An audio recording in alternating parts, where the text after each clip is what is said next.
आता थोड्या वेळापूर्वी बुक्सचं रिव्हिजन झालं. एक चांगली स्पर्धा होती त्या मनाने, कारण की खूप साऱ्या ठिकाणी 14 एप्रिल निमित्त 18 तास अभ्यास ठेवत होतो. त्याचा आउटपुट काय निघतं मला माहिती नाही. म्हणजे तसं पण उद्देश चांगला असू शकतो, पण 18 तास अभ्यास केल्याच्या नंतर तुमच्याकडे काय गेन्स आहे, काय आउटपुट आहे, हे बघा कळायला पाहिजे. आज तुम्ही ज्या पद्धतीने स्पर्धा घडली, पुस्तक वाचायचं आहे आणि तुम्हाला काय समजलं तेच मांडायचं. सो तुमचाही फायदा झाला आणि जे या ठिकाणी ऐकायला बसले त्यांचाही फायदा झाला की पुस्तकामध्ये नेमकं काय लिहिलं, काय नाही लिहिलं, आणि ही रिव्ह्यू करण्याची पद्धत असायला पाहिजे. जर तुम्हाला चांगला विद्यार्थी करायचा असेल तर तुम्हाला इंटरप्रिटेशन्स आणि ॲनालिसिस ह्या दोन गोष्टी शिकता आल्या पाहिजे. काय लिहिलं गेलं हे तुम्हाला कळायला पाहिजे. हे इंटरप्रिटेशन्स, हे ॲनालिसिस का महत्त्वाचं आहे, आपण बघतो की रोज जे काही घडामोडी घडत असतात, ओके, जे वर्तमानपत्रामध्ये बातम्या स्वरूपामध्ये आलेले असतात, बातमीचे दोन अर्थ असतात. तुम्हाला कोणती घ्यायची कोणती नाही घ्यायची तुमच्या ते ठरवलं पाहिजे. पूर्ण जो मीडिया आहे तो पूर्ण ब्राह्मणिकल मीडिया आहे. ब्राह्मण विरुद्ध बहुजन असं नाही आहे. ब्राह्मण विरुद्ध काही जर असेल तर हे एज्युकेशन्स, ते हे शिक्षण. ब्राह्मणाचा उद्देश बहुजन शिक्षण न घेऊ देणे. जर एज्युकेटेड जर झाला तर तुम्ही कोणाची गुलाम राहणार नाही. तुम्हाला जर तुमच्या स्लेवरमधून मुक्त जर व्हायचं असेल तर सगळ्यात पहिले शिक्षण ही गोष्ट महत्त्वाची. ओके, यासाठीच बाबासाहेबांनी सगळ्यांनी प्रयत्न केले. बाबासाहेबांच्या चळवळीचा उद्देश बघायला गेला किंवा बाकीच्या देशामध्ये पण क्रांती घडून आल्या. त्या क्रांतीमध्ये ह्या क्रांतीमध्ये काय फरक आहे.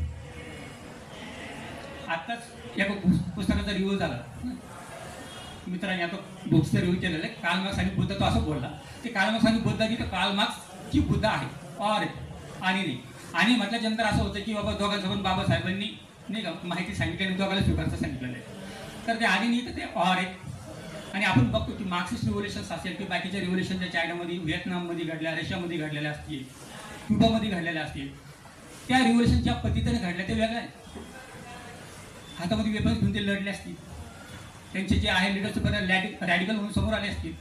परंतु ज्यावेळेस बुद्धांनी तर क्रांती केली तर बुद्धाला हे शस्त्र हातात घ्यायची गरज पडली का, किंवा फुलांना हातात घ्यायची गरज पडली का, किंवा बाबासाहेबांना हातात घ्यायची गरज पडली का, नाही.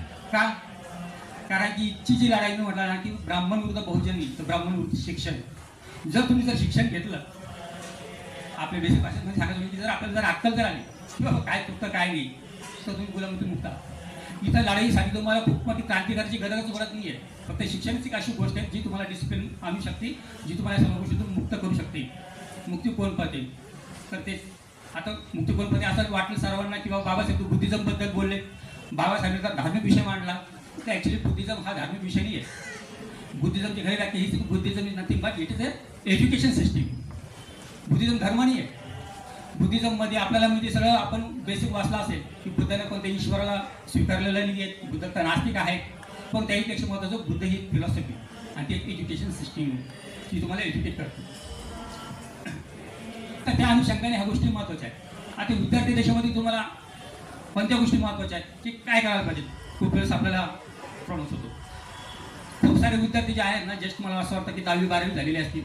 रील्सवरती आपण बघतो, फेसबुकवरती आपण बघतो, ते गाळ्यामध्ये निळा पट्टा गुंडाळत असतील, मोठमोठ्याने जे बी म्हणत असतील, डायलॉग मारत असतील एकदम हिंदीपेक्षा टाईप. कोणतरी त्याचा व्हिडिओ मोबाईल घेऊन त्याची शूटिंग करतो, ते एंट्री मारतो रॉकस्टारसारखी स्लो मोशनमध्ये, बॅकग्राऊंडला म्युझिक असतं. मग शेवटी मग तो काहीतरी डायलॉग मारून जय भीम म्हणतो. मग स्वतःला खाली ते कॅप्शन आलेले असतात, आंबेडकरवादी. असं असतो आंबेडकरवादी. आंबेडकरवाद म्हणजे काय, याचा जर आपण सर्वे जरी केला, 100 मुलांना जर विचारलं की बाळा आंबेडकरवाद म्हणजे काय, तू लिहि दो बोलवी, कोणीच लिहिणार नाही. 100 पैकी 90 पोरं लिहू शकणार नाही की आंबेडकरवाद म्हणजे काय. मग ही ग्रँड एंट्री कशासाठी, ती ग्रँड एंट्री कशासाठी. आणि जवळपास सगळं रजिस्टर आता तेच करायला लागलं. प्रॉब्लेम रजिस्ट्रारचा नाही आहे, प्रॉब्लेम त्या रजिस्ट्रारला प्रोत्साहन देण्याचा सर्वात मोठा आहे. तो मूर्ख आहे, चला समजून घ्या आपण. पण त्याच्यावरती जे लाख लाख मिलियन्स त्याचे व्ह्यूज असतात, त्याचे जे रिॲक्शन्स असतात, कमेंट्स असतात, तो सर्वात मोठा धोकादायक प्रश्न आहे.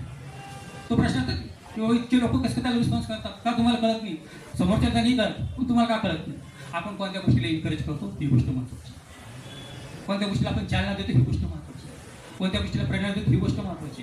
आणि आपण त्या लोकांना हुशार मोठं करायला लागलो. आणि आज असं झालं आंबेडकरवादी चळवळीचं म्हणजे टिपिकली जर बोलायचं ठरलं तर तुम्हाला पूर्ण इंटेलेक्च्युअल्स दिसणार नाही आंबेडकर म्हणून. मला दाखवा की न्यूज मीडियामध्ये, सोशल मीडियामध्ये कोणता इंटेलेक्च्युअल्स आहेत ज्यांना आपल्या विचाराचा प्रभाव आणि प्रसार केलेला आहे. तुम्ही सांगा, तुम्हाला 10 इंटेलेक्च्युअल्स आठवतात का आंबेडकर मुवमेंटचे. डोळ्यासमोर येणार नाही. पण ती मुवमेंट जी आहे म्हणजे आपलीच मुवमेंट, ती कोणा ह्याचे केलेले रील स्टारनं. पूर्ण रील स्टार्सवर त्याचं आहे. म्हणजे मी म्हणतो ना की लाखाचे त्यांचे व्ह्यूज असतात, रिॲक्शन्स असते, सगळं असते. आता प्रश्न इथं थांबत नाही. आता जर जयंतीचा कार्यक्रम जर असेल तर तुम्ही बघा, सगळ्यात जास्त जर डिमांड कोणाला असेल तर रिस्टार आहे. रिस्टार असेल तर पूर्ण पत्रिका टाकली की 14 तारखेचा कार्यक्रम, 15 तारखेचा कार्यक्रम, 18 तारखेचा कार्यक्रम. काय करतो हा रिस्टार? 4-5 डायलॉग, शेवटी जय भीम, ती निळा फटका, ग्रँड एंट्री, भाषण काय करतो ते महत्त्वाचं नाही, तो विचार काय होतो हे महत्त्वाचं नाही. कार्यक्रम संपल्याच्या नंतर म्युझिक एडिट करून परत किती भयंकर म्युझिक असे बीजम करतो, रील्समध्ये टाकून देतो. हे सुरू आहे. ही आपली मुवमेंट नाही आहे. विद्यार्थ्यांनी काय शिकून घ्यायचं, काय समजून घ्यायचं गोष्टी कळायला पाहिजे. आपण कोणाला पुस्तक देतो हे गोष्टी कळायला पाहिजे. मी जसं म्हटलं की आपल्यासमोर इंटेलेक्चरचे चेहरे समोर येत नाही. त्याचं कारण काय? त्याचं कारण आहे आपण कशा पद्धतीनं कोणाला प्रोत्साहित करत असतो. पण चळवळीमध्ये काय महत्त्वाचं आहे की विद्यार्थी देशामध्ये आपण काय गोष्टी शिकतो, काय नाही गोष्टी शिकतो. आता हा जो क्लेम आहे ना, झोपेतून उठला की आंबेडकरवादी म्हणायचं, ते सगळं पहिले बंद झालं. कोणी उठतं म्हणतो स्वतःला आंबेडकरवादी आहे.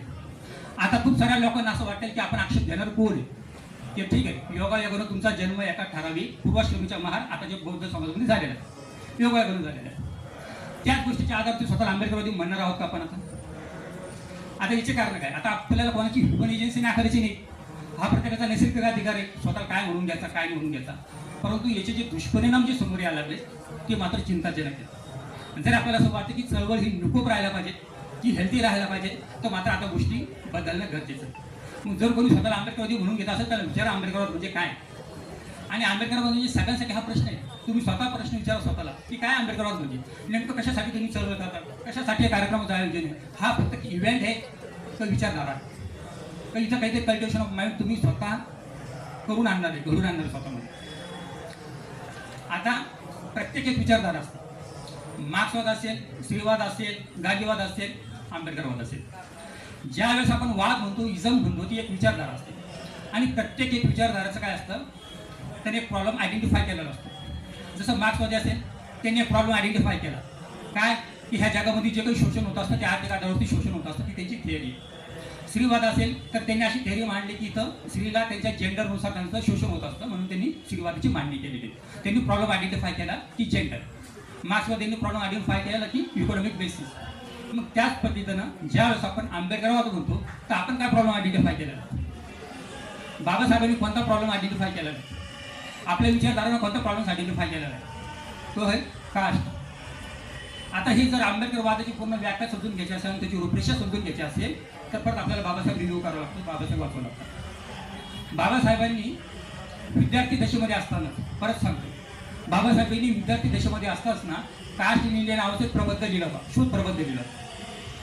जो कास्ट इन इंडिया प्रबंध लिहिला तोच ॲक्च्युली प्रॉब्लेम्स आयडेंटिफिकेशन, ते जेनेसिस, डेव्हलपमेंट, ती जाती कशा उत्पत्ती झालेल्या आहेत, जातीची समस्या कशी आहे आणि ते मेकॅनिझम त्याची यंत्रणा कशा पद्धतीने काम करते हे बाबासाहेबांनी मांडलं.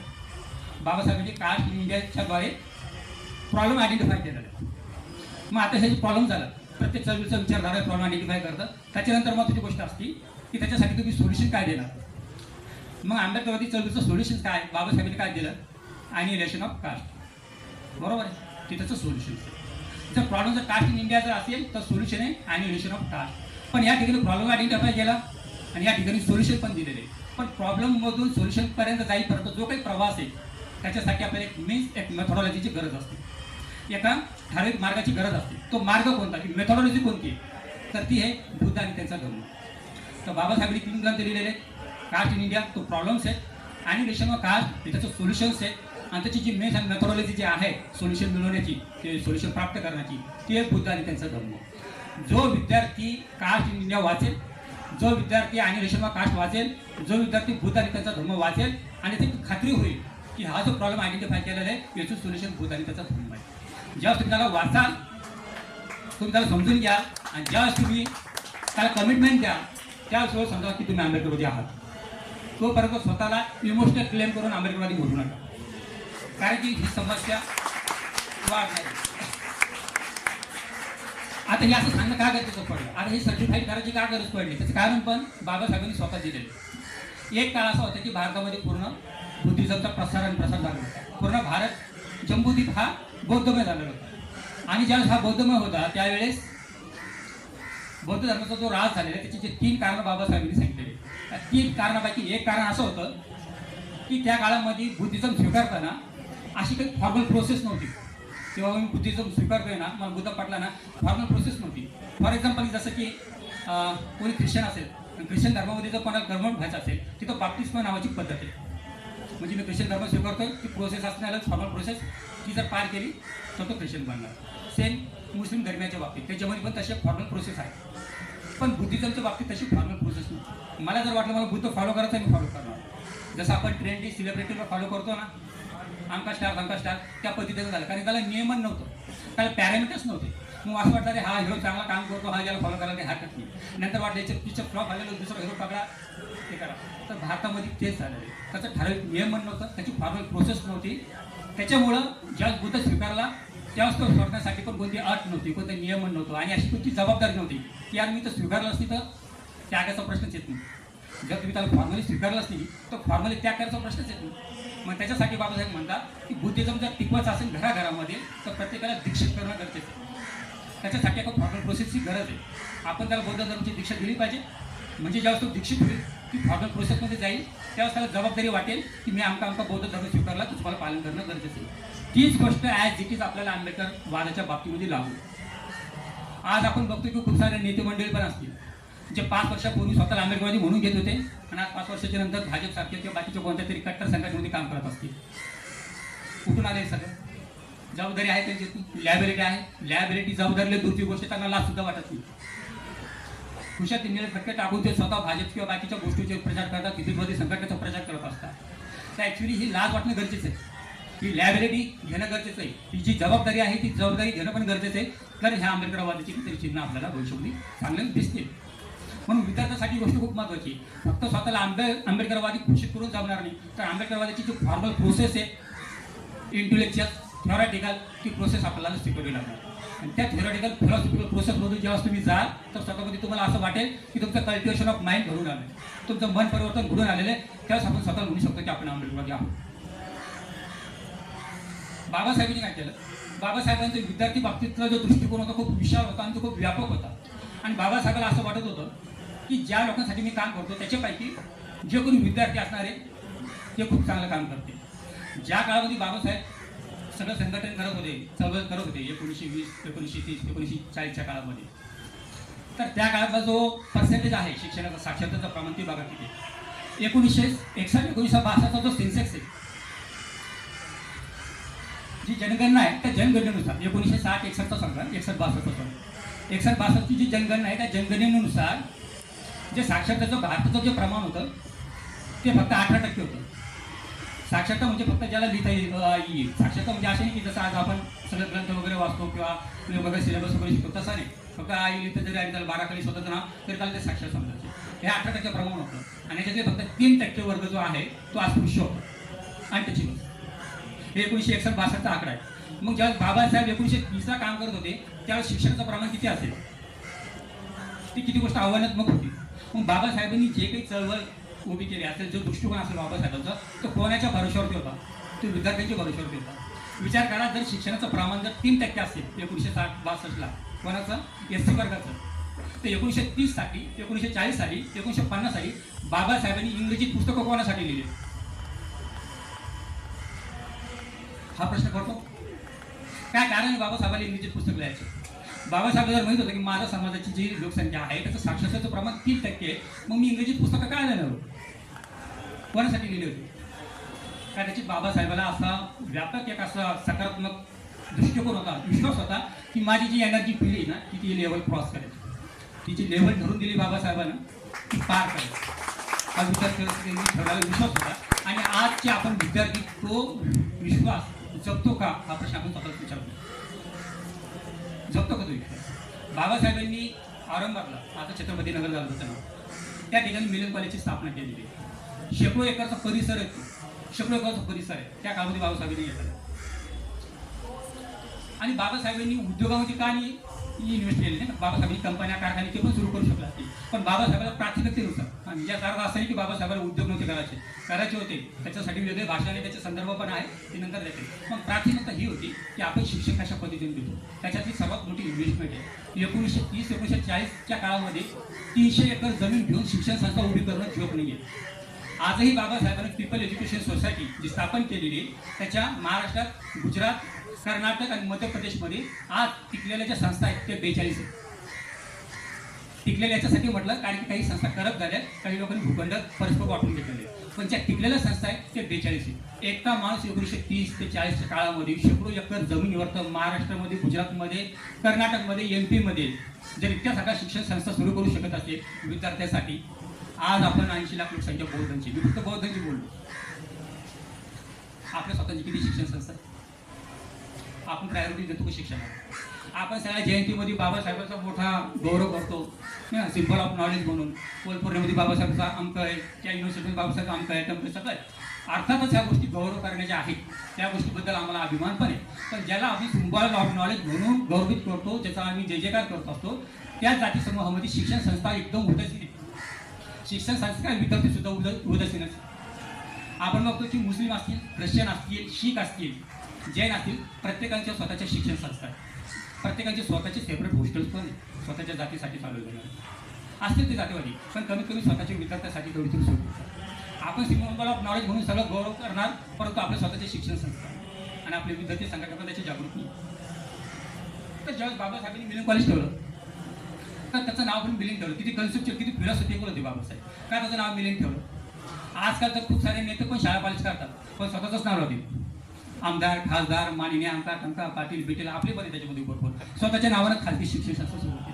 पण बाबासाहेबांनी तसं केलं नाही. बाबासाहेबांनी 300 एकरच्या जमिनीवरती त्याचं नाव मिलिंद कॉलेज ठेवलं आणि जो परिसर, जो कॅम्पस आहे त्याचं नाव त्यांनी नागसेन ठेवलं. त्याची पण फिलॉसॉफी. आपण ते मिलिंद प्रश्न नावाचा ग्रंथ वाचला असेल, नसेल वाचला तर कमी कमी ऐकलं तरी असेल. त्याच्यातून ती आयडिया दिलेली आहे की मिलिंद नावाचा ओरिजिनल तो ग्रीक राजा होता, मिलिंडर नावाचा तो राजा होता. त्याला उत्सुकता होती फिलॉसॉफी समजून घेण्याची, आणि मग त्याचा संबंध अशा एका छोट्याशा, म्हणजे वयाने छोटाच होता तो, बौद्ध भिक्खूसोबत आला, ज्याचं नाव होतं नागसेन. आणि दोघांमध्ये प्रश्न पुरे झालेले, फिलॉसॉफिकल डिबेट झालेले खूप मोठे, त्याची पूर्ण उत्सुकता समोर आलेली. आणि त्या उत्सुकतेपायी, त्या उत्सुकतेमधून जो पूर्ण ग्रंथ तयार झालेला, तो ग्रंथ तो आदर्श आहे, तो समजून घेण्यासारखा आहे. विद्यार्थी कसा असावा हे त्याचा नमुना आहे, शिक्षक कसा असावा हा त्याचा नमुना आहे. म्हणून बाबासाहेबांनी एकदम आयडिओलॉजिकली, फिलॉसॉफिकली त्याचं नाव मिलिंद कॉलेज ठेवलं, परिसरचं नाव. आणि बाबासाहेबांनी इतकंच नाही तर त्याचा चार्ट लिहून ठेवलेला आहे की विद्यार्थी कसा असावा याच्या बाबतीतला मिलिंद कॉलेजचा. आपण तुम्ही जर गुगल सर्च केलं तर चार्ट तुम्हाला मिळून जाईल की विद्यार्थीबद्दलची काय अपेक्षा होती. बाबासाहेबांची ही पूर्ण मुवमेंट विद्यार्थ्यांच्या भरोश्यावर, आणि आजचा विद्यार्थी कोणाच्या भरोश्यावरतीच मिळतो. तो विद्यार्थ्याला सजग होणं, जागृत होणं हे स्वतः एक चॅलेंज आहे. मी जसं म्हटलं की 1930च्या काळामध्ये अशी कोणती घटना होती की बाबासाहेबांनी इंग्रजीत ग्रंथ लिहिला. म्हटलं ना, शिक्षणाचं प्रमाणच कमी आहे, पण त्यांनी काय लिहिला? कारण की त्यांना विश्वास होता की आपण ती चॅलेंज लेवल अचीव्ह करू. आता आपण ती चॅलेंज लेवल अचीव्ह करतो का?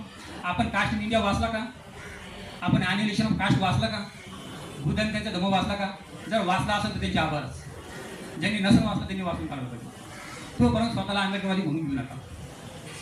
म्हणजे मी तुम्हाला तुमची ह्युमन एजन्सी नाकारत नाही, फक्त तुम्हाला सांगतो की जबाबदारीनं एखादी विचारधारा जोपासायला शिका. जबाबदारीने जर एखादी विचारधारा जर जोपासली, आपण स्वीकारली आपण, तर त्या गोष्टीचा काहीतरी प्रोडक्टिव्ह यूज होऊ शकतो. अदरवाईज प्लीज प्रोडक्टिव्ह ती गोष्ट राहणार नाही म्हणजे. आता मला माहिती उशीर खूप झाला, पण थोडं अजून 5 मिनिटं घेतो. ह्या सगळ्या गोष्टीमध्ये काय महत्त्वाचं आहे? शाळा, कॉलेज, विद्यापीठ, मीडिया. मी प्रत्येक वेळेस माझे ज्यावेळेस एखादे सेशन झालेले असतात त्या सेशनमध्ये मी एक गोष्ट सांगत असतो की ज्या चळवळ आपण म्हणतो तर चळवळीचा जो गाभा असतो ना, तो असतो नॅरेटिव्ह आणि डिस्कोर्स. हा नॅरेटिव्ह का महत्त्वाचा, हा डिस्कोर्स का महत्त्वाचा, ही गोष्ट खूप महत्त्वाची. प्रत्येक चळवळीचा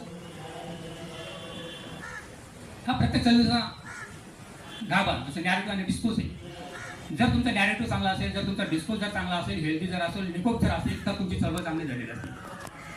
जर त्याचा नॅरेटिव्ह डिस्कोर्सच जर नसेल तर तुमची चळवळ चालत नाही. आता आपण खूप स्वतःच्या चळवळीला खूप गौरवित करतो, यार आंबेडकरवादी चळवळ, आंबेडकरवादी चळवळीचे कार्यकर्ते एकदम निष्ठावान आहे, आमचं हे टमकं फलाने जीव पण देतील. हा देतील, ते फक्त जीवच देतात. तू प्रोडक्टिव्ह काम करायला तयार हो, तुम्ही प्रोडक्टिव्ह काम करायला तयार व्हा. ही जीव द्यायची भाषा सगळ्यात पहिले बंद झाली. कोणत्या तरी कवीमध्ये एक कविता पण लिहिली होती की तुमच्या गोळीवरती माझं नाव लिहून ठेवा. कशाला एवढी काय मारायची घाई तुम्ही? तुमच्या गोळीवरती माझं नाव लिहून. हे मराठीचे राडापडीचे सगळे धंदे सगळे बंद झाले. तू असं म्हण की तुम्ही जर अन्याय केला तर तुमच्या माझ्या गोळीवर तुमचं नाव लिहिलं. तुम्ही असं म्हणू शकता. तुम्ही प्रतिकार शिकत नाही, तुम्ही रेजिस्टन्स शिकत नाही, तुम्ही काय शिकता? सहानुभूती. तुम्हाला असं वाटतं मी जर रडलो तर 4 लोकांनी मला म्हटलं पाहिजे की बाळा तुला काय झालं, तो का तुम्ही जोपर्यंत रेजिस्टन्स देणार नाही, जोपर्यंत तुम्ही प्रतिकारच करणार नाही, तोपर्यंत तुमचं काहीच करणार नाही. बाबासाहेबांनी आपल्याला असं शिकवलं. एक उदाहरण सांगतो जाता जाता की बाबासाहेब कशा स्वरूपात होते. बाबासाहेब आपल्याला माहिती आहे की कोणत्या विद्यापीठामध्ये त्यांनी कसं शिक्षण घेतलं ते. He was a scholar, international scholar. पण एक इंटरनॅशनल स्कॉलर सुद्धा 1927च्या प्रकरणामध्ये दादरलाच मुंबईमध्ये बाबासाहेबांना महाराष्ट्र जे प्रकरण झालं त्याच्यानंतरची गोष्ट आहे, ऑगस्टमध्ये गणपती मंडळासाठी अध्यक्ष भाषणासाठी बोलवलं होतं.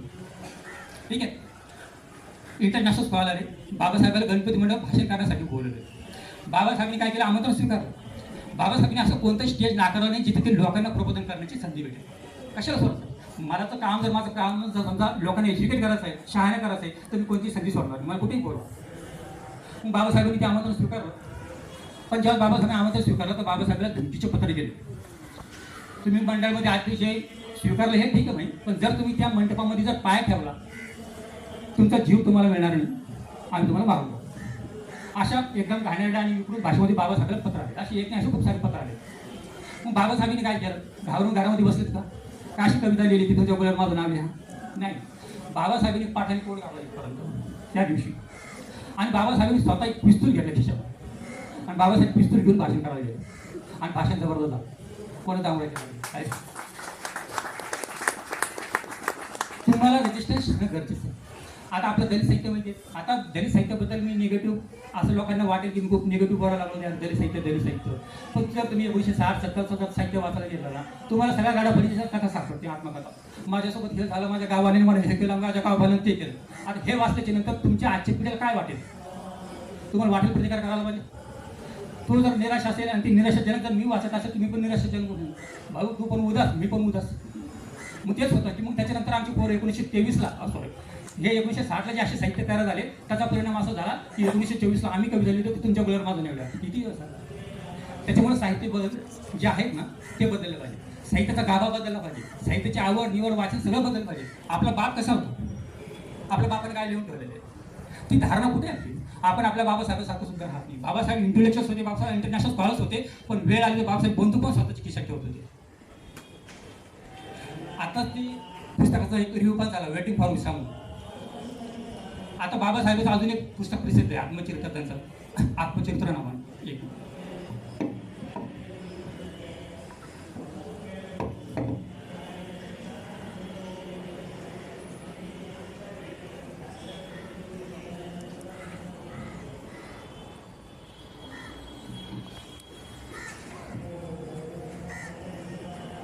बाबासाहेबांचा आत्मचरित्र प्रसिद्ध आहे. ते पुस्तक माझी आत्मकथा म्हणून.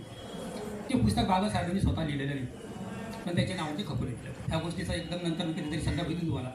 कारण की बाबासाहेबांसाठी इंटरनॅशनल स्कॉलरचा माणूस बाबासाहेब अशी लिहिणार नाही. तुम्ही जर पुस्तक वाचला असाल त्याच्यामध्ये लिहितात बाबासाहेब की मला रमाईने सांगितलं बाजार करायला, मी बाहेर गेलो, मी बोंबील घेऊन आलो आणि ते हसत आहे. हे बाबासाहेब लिहिते. इंटरनॅशनल स्कॉलर अशा पद्धतीने लिहिले. जे आता वेटिंग फॉर व्हिसा ते एका ताईने तिला रिव्ह्यू केलं, ते बाबासाहेबांनी लिहिलेले. वेटिंग फॉर व्हिसा हे 1936ला लिहिलेले. आणि त्याच्यातले जे प्रसंग बाबासाहेबांचे जे स्वतःचे प्रसंग 1903-1904चे बाबासाहेब लहान असतानाचे लिहिलेले आहेत. वेटिंग फॉर व्हिसा लिहिण्याचे कारण पण आहे ते एकच एक पुस्तकाचे जे बाबासाहेबांनी स्वतःच्या हातानं स्वतःच्या आयुष्याबद्दल लिहिलेले. त्याच्या व्यतिरिक्त बाबासाहेबांनी स्वतःच्या आयुष्यावरती वेळ वाया घातलेला नाही. जे बुद्धाने केलं ते बाबासाहेबांनी केलं. बुद्धाने पण ते सांगितलेले की माझी ज्ञानप्राप्ती झाल्याच्या नंतर जे काही असेल तेच लोकांना सांगा. मी ज्ञानप्राप्ती करण्याच्या अगोदर माझ्यासोबत जे काही घडलं ते सांगत बसू नका. ते काहीच कामं असेल ज्ञान प्रोडक्टिव्ह आपण उलटं करतो. आपल्याला बुद्धानं काय प्राप्त केलं याच्यात इंटरेस्ट नाही, पण बुद्धानं प्राप्तीच्या अगोदर काय काय केलं ते सगळं आपल्याला मिळत असतं. आपण त्याच्यावरती चर्चा करत असतो. तेच बाबासाहेबच्या बाबतीत पण होतं. तर बाबासाहेबांनी पण बुद्धासारखं केलं. त्यांनी स्वतःच्या आयुष्यावरती असं काही खंडन केलं नाही. आता जे दलित साहित्य तयार झाले 1960-70ला त्याच्यापेक्षा भयंकर बाबासाहेब लिहू शकले असते. इतकं लिहिले असते की तुम्ही सगळे रडत फिरले असते. कारण की त्यांच्याकडं 60 जो अनुभव होता तो खूप भयंकर होता. आणि जाता जाता तो पण अनुभव सांगेल विद्यार्थ्यासाठी खास म्हणजे तो विशेष निघाला होता. बाबासाहेबांनी त्यांचं शिक्षण पूर्ण केलं. त्यांच्या नावावरती तोपर्यंत 2 रिसर्च होते. बाबासाहेब बडोद्याला आले. बाबासाहेबांनी राहण्याची व्यवस्था केलेली. जे बडोद्याचे महाराज राजा त्यांनी सुद्धा बाबासाहेबांची राहण्याची व्यवस्था केलेली. तिकडचे जेवण बाबासाहेबांना फिरवलं असं की आज तुम्हाला राहण्याची व्यवस्था करू, उद्या करू, परवा करू, असं सगळं लांबत गेलेलं आहे. आणि बाबासाहेबांना प्रत्येक वेळेस त्यांना अपमान झेलावा लागला. म्हणजे जे स्टाफ होता ना त्यांचा सोबतचा ऑफिसचा स्टाफ अधिकारी वर्गाचा त्यांनी सुद्धा बाबासाहेबांना पहिल्याच दिवशी सांगितलं होतं की तू जर समजा जे हा आपल्या स्पोर्ट्स क्लब होता त्यांचा स्पोर्ट्स क्लबमध्ये जर आला तुझा हा टेबल आहे ह्या टेबलवरती बसायचं. थोडं चहा जर पाहिजे असेल तर समोरच्या टीवाल्याला सांगत होते नाश्ता वगैरे आणून देणार आहे. तो कोण होता? तो मुस्लिम होता. तो पण चहा देणार, तो वरून देणार. ही कंडिशन कधीची? बाबासाहेबांची 2 डिग्री प्राप्त केल्याच्या नंतरची, गोव्याला आल्याच्या नंतर. हे सगळं झेल करावं लागलं. बाबासाहेब कंटिन्युअसली टोमणी द्यायला पाहिजे. बाबासाहेब ऑफिसमध्ये जर असेल तर जातीवाचक बोलणार, आणि बाबासाहेब जर कंटाळून काम आटोपून लायब्ररीमध्ये जर बसले तर पण आपोआप असणार की बघा आता काहीच काम करत नाही, हा नुसतं लायब्ररीमध्ये बसलेला असतो. बाबासाहेब गोष्ट कंटाळले. राहण्याची व्यवस्था पण एका ठिकाणी बाबासाहेबांनी केली.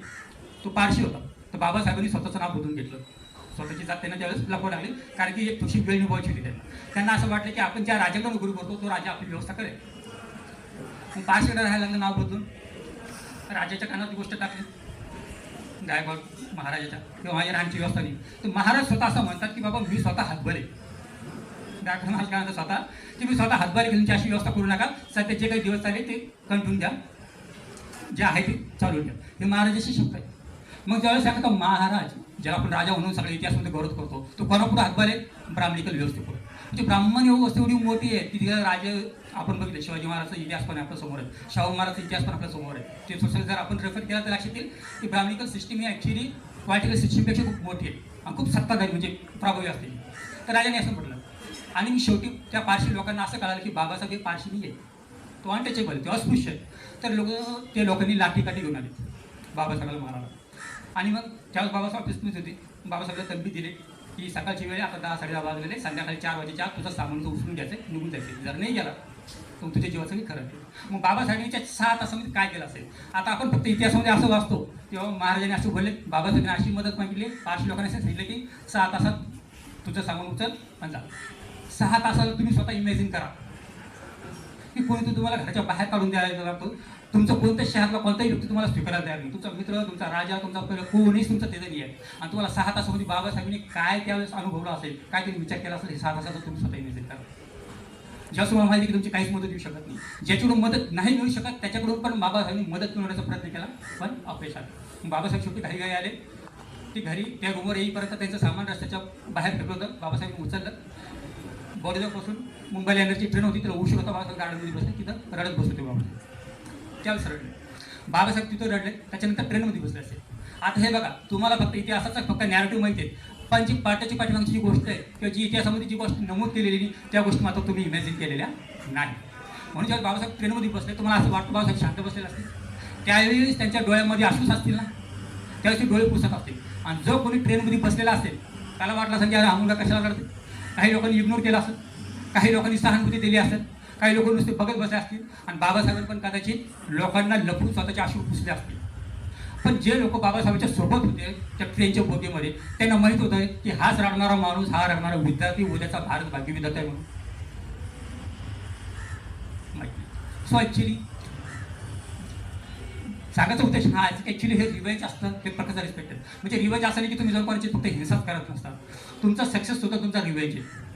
तुम्हाला सर्वांना माहिती आहे तुमचं इथपर्यंत येणं काही छोटीशी गोष्ट नाही आहे. आपण जे आपल्या आयुष्यामध्ये करतो ते सगळं विद्रोह आहे. आपण तुम्ही जर आधी इंग्रजी बोलत असाल तो सुद्धा विद्रोह आहे. कधी काही तुम्हाला संस्कृत बोली दिली जात नव्हती, तुम्हाला शिक्षणाचा अधिकार नव्हता. आज जर तुम्ही इंग्रजीमध्ये भाषण करत असाल, चांगल्या IT प्रोफेशनमध्ये राहत असाल, सक्सेस म्हणजे तुमचं काय आहे आज करिअर वगैरे, ते सगळं विद्रोहच. आपले जे घरं बघतोय आपण त्याच्यावरती जे अशोक चक्र कोरलेलं आहे ना, तो पण विद्रोहच. एक काळ असा होता जो मला समाज सांस्कृतिक आयडेंटिटी वापरून दिली जात नव्हती. आज तुमची स्वतःची समाज सांस्कृतिक ओळख, आज तुमच्याकडे निळा झेंडा फडकत असेल, पंचरंगी ध्वज फडकत असेल, अशोक चक्र असेल, तुमच्याकडे मूर्त्या आहेत, तुमच्याकडे विहार आहे, तुमच्याकडे स्वतःची फिलॉसॉफी आहे. हे सगळं आपलं कोणी दिलं, कशासाठी दिलेलं आहे? हे बाबासाहेबांनी दिलेले. कशासाठी? तर आपण पूर्ण मनुष्यत्वाचा जो विकास आपला करून घ्यायचा त्याच्यासाठी. आपली जी फुल ह्युमन एजन्सी ती फुल्ली आपल्याला वापर द्यायला पाहिजे, हे त्याच्यासाठीचा प्रयत्न. म्हणून बाबासाहेबांचे हे प्रयत्न विद्यार्थी असताना समजून घ्यायला. एक्झॅक्टली काय आंबेडकरवाद आहे आणि बाबासाहेबांची विद्यार्थ्याच्या बाबतीतला काय दृष्टिकोन आहे, त्यांनी आपल्यावरती किती विश्वास ठेवला ही गोष्ट खूप महत्त्वाची आहे. बाबासाहेबांनी लिहिलेले जे ग्रंथ साहित्य आहेत ना, ते त्या काळातल्या लोकांना उमजणारे नव्हते, परंतु आता आपली ती परिभाषा समजणारी पिढी तयार झालेली. बाबासाहेबांना नेमकं काय म्हणत होतं हे आता आपण करू शकतो. जे इंटरप्रिटेशन बाबासाहेबांनी दिलं, जे ॲनालिसिस बाबासाहेबांनी आपल्याला करून दिलं, ते आज आपल्याला कळायला लागले. आज बाबासाहेबांनी जे लिहिलं त्याच गोष्टीवरती इंटरप्रिटेशन ॲनालिसिस आज खूप सारे जे इंटेलेक्चुअल्स आहेत वेस्टर्न्स ते त्याच्यावरती लिहायला लागले. आज 75 वर्षाच्या नंतर, बाबासाहेब गेल्याच्या नंतर. तर विचार करा की बाबासाहेबांनी जो पाया, जो फाउंडेशन ठेवलेला आहे तो भविष्याच्या विद्यार्थीसाठी ठेवलेला आहे. आणि जर आपल्याला तो विद्यार्थी रिलेशन म्हणजे विद्यार्थ्यावर तो विश्वास दाखवला तो सार्थ करणं ही आपली जबाबदारी आहे. आणि तो आपण आपल्या शिक्षणाच्या माध्यमातून रिव्हेंजच्या बाबतीत, रिव्हेंज म्हणजे फक्त हिंसाने तर सगळ्याच पद्धतीने तुमचं सक्सेस कॉन्ट्रीब्युशन असू शकतं. त्या गोष्टीतून स्वतःला वेल बिल्ड करा आणि प्रतिकार करायला शिका. स्वतःला ते दलित म्हणून जितकं आपण इंटरनलाइज करू तितकं तुम्ही दलितच बनणार. ही मेमरीची थिअरी आहे. म्हणजे ज्या गोष्टीला तुम्ही फॉर एक्झाम्पल बघा, तुम्ही लहानपणी बघितलं असाल किंवा शेजारची आई, काकू, मामी असतील, आपण जर एखाद्या मुलाला म्हटलं, लहान मुला, अरे हे वर्ग येडच आहे, काही कामाचं नाही, तसं मामा तेच म्हणतो, त्याचा दादा तेच म्हणतो, त्याचा काका तो समोर आहे, सगळं म्हणतो पोरगा येडे आहे. ज्यावेळेस त्याला येडे म्हणतात ना, तो त्याला इंटरनेट करतो आणि तो खरंच येण्यासारखं करतो. पण ज्यावेळेस तुम्ही कोणाला एन्करेज करता, अरे मी तू शहाणा आहे, अरे मी तू समजदार आहे, तो शहाणा नसला तरी तो शहाण्यासारखा वागायचा प्रयत्न. हे इनकरेज, हे इन मोटिवेशन हे खूप महत्त्वाचं आहे. ह्याचे इंटरनलायझेशन जे आहे ते खूप महत्त्वाचं आहे. मग स्वतः जर तुम्हाला दलित ठेवायचं असेल तर खूप प्रॉब्लेम असते. पण जर तुम्हाला बाबासाहेबांनी दिलेली आयडेंटिटी वापरायची असेल तर मात्र तुम्हाला चेंज करावं लागेल. हे इंटरनलाइज करणं बंद करावं लागेल. तुम्हाला कल्टिवेशन ऑफ माइंडची गरज, प्रतिकाराची पण गरज आहे, शिकण्याची पण गरज आहे. बाबाजी म्हणतात, शिका, संघटित व्हा, संघर्ष करा. या ब्रीजचं जे पूर्ण एक्सप्लेनेशन आहे ते आज मी जे तुमच्या समोर दिलं तेच आहे, दुसरं काहीच नाही. एवढं बोलून मी या ठिकाणी माझे 2 शब्द जे आहेत